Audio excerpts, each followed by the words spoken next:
Hi, Roman here from the Music Transcriber. Today we'll be looking at one of our top-selling Sibelius plugins, Melody Generator.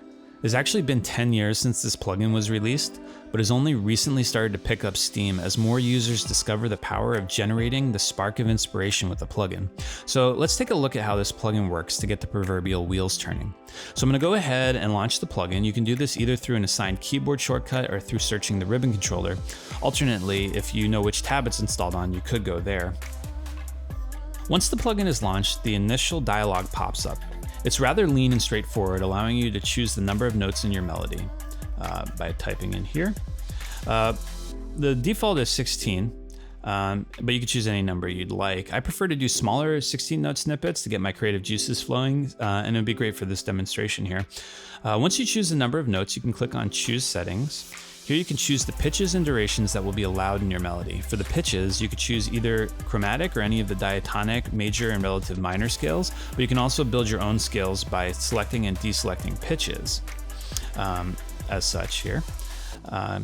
But for now, let's just choose, F major, D minor for this example.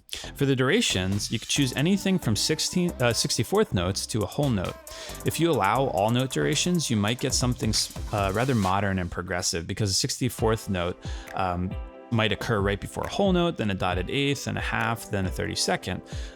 While that could certainly be excellent for some genres, let's focus now, for the purpose of this demonstration again, on generating a more easily countable, singable melody. So I'm going to just choose eighths and quarters, and I'm going to do this by deselecting the note values that I don't want included in my melody.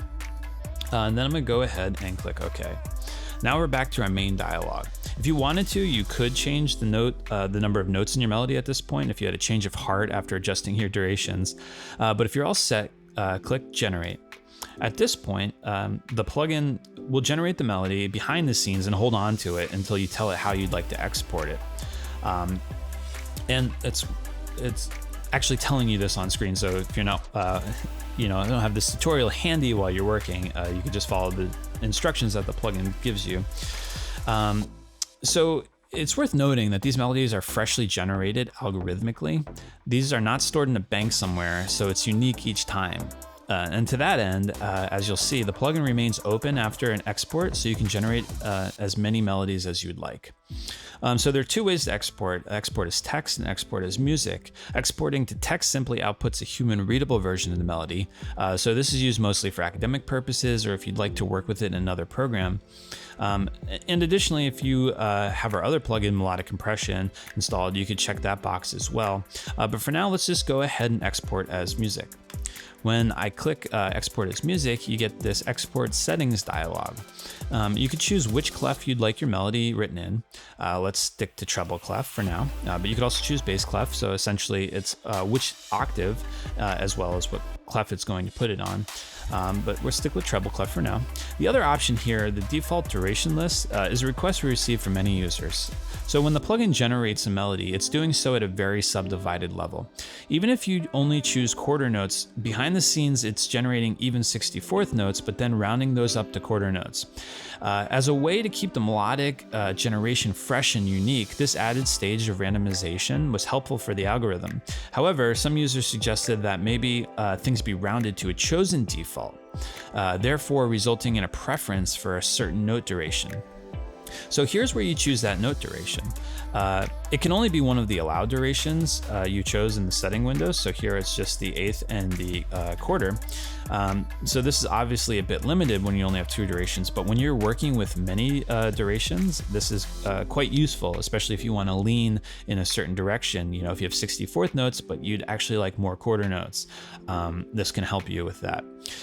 So once we click OK, the plugin creates a new score and puts the music on the clef that you've asked it to.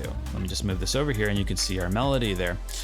So it's in a score that's 100/4, 104 if you will, because we want to be able to fit most melodies you generate into the same score. So the intention in creating a new score is that you won't be able to overwrite any score you're currently working on. And then you can copy and paste your melody however you would like. And there's our melody. So I could close our plugin right now and go give it a listen, but as you notice, the plugin stays open and you can run it again and again, each time creating a new score to save your generated melody. So we could exit, and there you go. And now you can copy and paste your melody wherever you'd like. So thanks for watching, and if you'd like to purchase the plugin, you can find it as well as a vast number of other Sibelius plugins and other music software plugins at themusictranscriber.com, as well as in the links below.